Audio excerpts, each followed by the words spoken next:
Bonjour et bienvenue sur Radio Cessert, votre podcast quotidien sur l'actualité cyber du mercredi 13 novembre 2024. Je suis Marc-Frédéric Gomez, en direct de l'Île-de-France.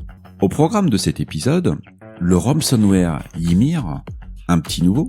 On en sait un peu plus sur la fuite de données chez Amazon en lien avec MoveIT.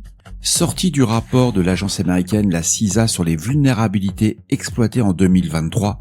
À lire absolument, c'est le top 50, c'est génial.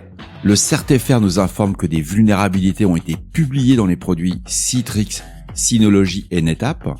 Bien entendu, vous trouverez tous les liens qui m'ont permis de créer cette revue d'actualité dans la description de cet épisode ou sur le site www.radiocessert.org. Un nouveau ransomware baptisé Ymir, YMIR, a été découvert, apportant des innovations notables dans ces techniques d'infection et de chiffrement. Contrairement au ransomware classique, Ymir emploie des méthodes d'évasion avancées pour contourner les défenses des antivirus et solutions de sécurité habituelles, ce qui rend sa détection et sa neutralisation particulièrement complexes.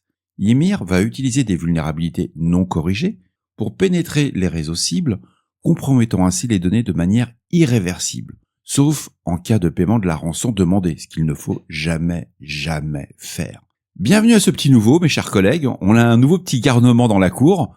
Mais bon, réellement, il n'y a rien de nouveau, quoi. Une évasion sur une sandbox, ce genre de choses, on va le dresser, celui-là.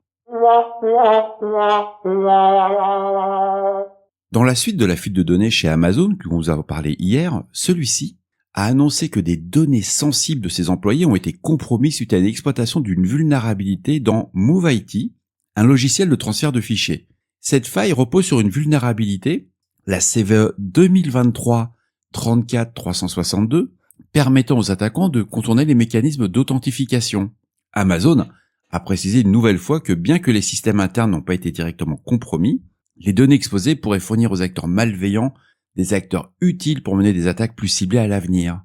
Donc si on regarde bien l'article et tout ce qui va autour, Amazon utilise une solution, MoveIT, qui n'a pas été patchée. Parce qu'une CVE 2023-34-362, il y a le patch, hein. En plus, c'est une authentification, il y en a même pas, c'est on clique et ça fonctionne. Ouais, comme quoi on peut être la première boutique au monde, hein.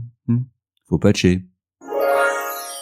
L'agence américaine, la Cybersecurity and Infrastructure Security Agency, ou la CISA, en collaboration avec plusieurs agences gouvernementales et internationales, a émis un rapport recensant les vulnérabilités les plus exploitées en 2023. Ce document met en lumière l'augmentation significative des exploitations de failles zero day, rendant les systèmes vulnérables avant même que des correctifs puissent être déployés. Alors, ces vulnérabilités exploitées sont classées par CWE, ce qu'on appelle les Common Weakness Enumerations, et révèlent des faiblesses spécifiques souvent exploitées par des attaquants de grande envergure. C'est vraiment à lire absolument. Pour vous donner un ordre d'idée, ça fait partie des choses qu'on a vues toute cette année, voire l'année dernière. Si je prends les 15 premières, on va avoir du Citrix, à plusieurs reprises, du Cisco, du Fortinet, du MoveIT, donc ça nous rappelle nos amis d'Amazon, du Altasian, du Apache. Il faut savoir que quand même, on est dans cette énumération. Si je prends le cas de MoveIT, on va faire un petit focus, c'est du SQL injection, la CVE 2023-34-362, c'est quelque chose qui est exploité. Malgré le fait que ce soit exploité, on peut s'appeler une très grosse entreprise comme Amazon, on va pas patcher, hein. Donc on a du Log4Shell, on a du Microsoft, bien entendu, du JetCloud, mais ce qui est intéressant, c'est qu'ils ont fait après derrière ce qu'on appelle, là il y avait le top 15, ils vont passer au top 30. Et on va continuer avec du Altasian, du Zo, du Fortran, du F5 bien entendu, du Microsoft qu'on retrouve, du Fortinet. Mais on retrouve nos amis d'Ivanti, avec bien entendu le problème de la passerelle Pulse, mais il n'y a pas que ça, il y a eu les Endpoint Manager qui ont été utilisés. On va retrouver du Juniper, du Apple. Alors ça m'a fait beaucoup sourire. Apple fait partie quand même des 30 premières vulnérabilités exploitées. C'est vrai que quand on voit après les plateformes qui sont touchées, on a l'iOS. Donc c'est vrai que sur un iPhone ou sur un iPad, ça n'existe pas les malwares, les virus. Moi j'ai un Apple, tout va bien.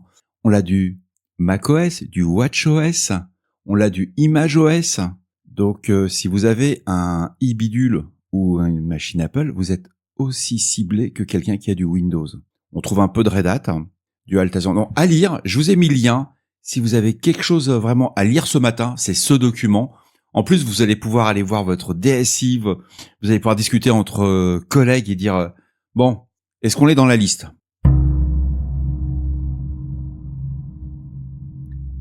Dans une liste de nouveaux avis de sécurité, le CERT-FR attire l'attention sur les vulnérabilités importantes au sein des produits Citrix, dont Citrix Virtual Apps on Desktop et NetScaler ADC.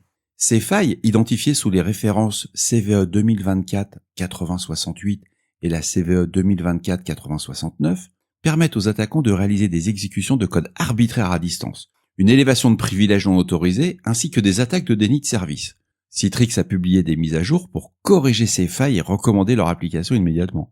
De plus, le CERT-FR a également publié un avis sur des vulnérabilités présentes dans les produits de stockage Synology, tels que BeeStation OS et Drive Server. La semaine dernière, il y avait déjà eu des recommandations à ce sujet. Ces failles permettent à la fois aux attaquants d'exécuter du code de manière arbitraire, de menacer l'intégrité ainsi que la confidentialité des données. Synology a réagi, ils ont déployé des correctifs, à vous de le faire. Et enfin, pour conclure, le CERT-FR signale des vulnérabilités dans les produits NetApp, notamment OnCommand Insight et Storage Guide. Ces failles en partie documentées sous les références de la CVE 2010-4756 et la CVE 2010, on parle bien d'une CVE 2010-4756, donc elle a 14 ans, et la CVE 2023-22067, offrant aux attaquants potentiels des moyens de provoquer des dénis de service à distance ou encore de compromettre la confidentialité et l'intégrité des données. C'est dommage quand même pour un environnement de stockage. NetApp a répondu avec des correctifs de sécurité et a fortement encouragé leur installation. Tu m'étonnes, 2010. Et voilà, ce podcast de Radio Cesseur du mercredi 13 novembre touche à sa fin. J'espère qu'il vous a plu, qu'il vous a apporté des informations utiles. Il est 6h25, oh putain, je suis malade. Du matin. J'espère qu'il va plus sortir avant 6h45. Ça veut dire que j'ai 20 minutes pour faire le montage. Prenez soin de vous. À demain pour un nouvel épisode. Lisez le bulletin du CISA, c'est vraiment top. Vous allez sur le site cisa.gouv, c'est une tuerie. Au revoir.